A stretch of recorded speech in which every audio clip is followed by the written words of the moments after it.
Shalom. Assalamualaikum warahmatullahi wabarakatuh. Salam damai untuk kita semua. Pertama-tama sebelum saya mulai pembahasan saya, lebih dulu saya memperkenalkan diri. Sebab ada pepatah, tak kenal maka tak sayang. Oke. Nama saya Selma Ruswateni, asal instansi Institut Pemerintahan Dalam Negeri IPDN Kampus Papua. Pada kesempatan ini saya ingin menyampaikan learning journal atau refleksi pembelajaran saya tentang salah satu isu kontemporer yang sedang terjadi di Papua Selatan, khususnya di Kabupaten Merauke, yaitu proyek strategis nasional atau singkat PSN, dan dampaknya terhadap masyarakat adat. Isu ini sangat penting untuk dibahas karena tidak hanya berbicara tentang pembangunan dan ekonomi, tetapi juga menyangkut hidup masyarakat adat, kelestarian alam, serta masa depan generasi Papua ke depan. Melalui learning journal ini, saya ingin menyampaikan apa yang saya pahami atau saya rasakan dan saya pelajari sebagai warga negara Indonesia, khususnya sebagai warga negara Papua.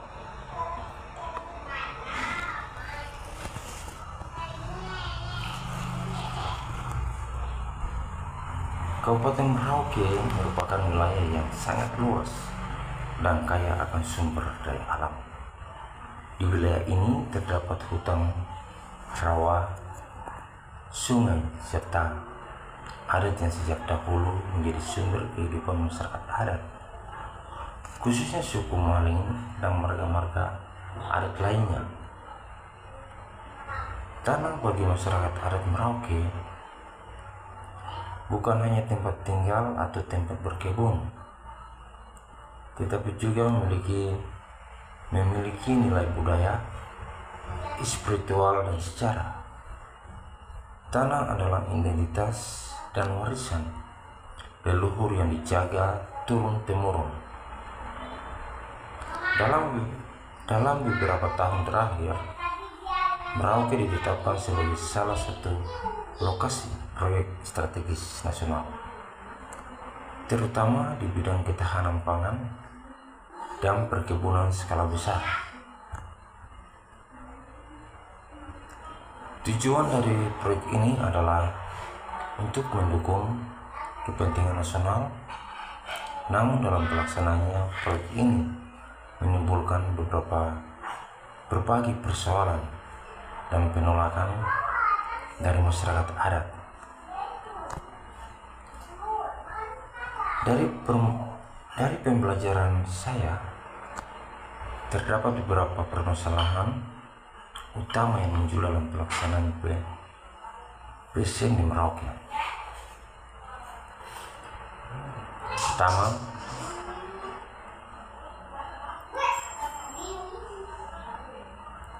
hilangnya tanah adat dan ruang hidup.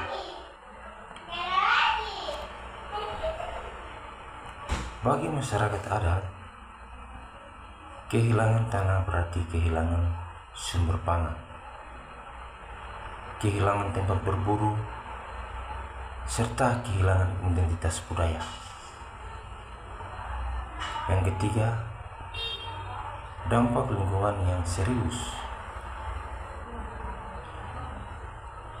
Pembukaan hutan menyebabkan berkurangnya keanekaragaman hayati, terganggunya sumber air bersih, dan rusaknya ekosistem yang selama ini menopang kehidupan masyarakat adat. Dari kondisi ini terlihat bahwa pembangunan memang berjalan, tetapi rasa keadilan belum dirasakan secara merata oleh masyarakat adat.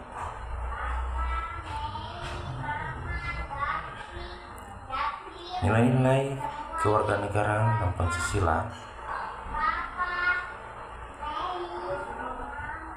terkait dengan isu PSN di Papua Selatan mengajarkan saya bahwa pembangunan seharusnya tetap berlandaskan pada nilai-nilai Pancasila yang tadi saya sebut tadi, yaitu nilai-nilai kewarganegaraan, terutama sila kedua dan kelima, yaitu kemanusiaan yang adil dan beradab, serta keadilan sosial bagi seluruh rakyat Indonesia. Masyarakat adat adalah bagian dari rakyat Indonesia yang hak-haknya dijamin oleh konstitusi kita Indonesia. Oleh karena itu, mereka seharusnya tidak dipinggirkan dalam proses pembangunan. Sebagai warga negara, kita tidak boleh menutup mata terhadap ketidakadilan. Justru kita harus belajar untuk bersikap kritis, peduli,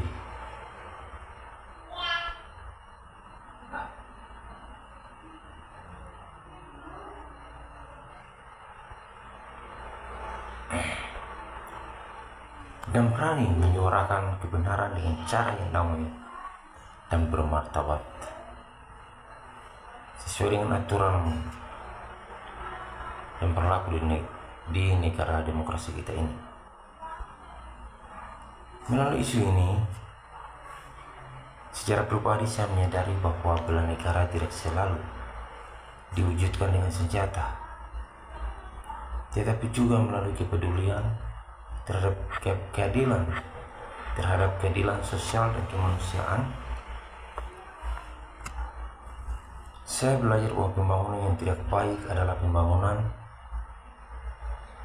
yang mendengar suara rakyat, terutama masyarakat adat sebagai pemilik sah wilayahnya.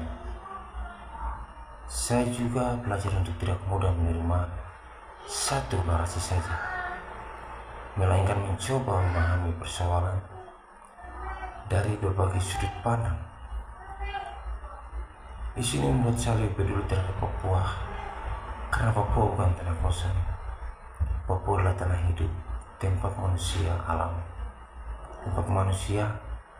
alam, dan budaya saling terhubung. Sebagai penutup, isu masyarakat adat Merauke dan proyek strategis nasional di Provinsi Papua Selatan merupakan pembelajaran penting bagi kita semua tentang arti pembangunan yang sesungguhnya. Harapan saya ke depan pembangunan di Papua Selatan dapat berjalan dengan lebih adil, manusiawi, dan menghormati hak-hak masyarakat adat, serta menjaga kelestarian alam Papua. Salam. Assalamualaikum warahmatullahi wabarakatuh. Semoga damai selalu menyertai tanah Papua, masyarakatnya, dan kita semua sebagai bangsa Indonesia. God bless.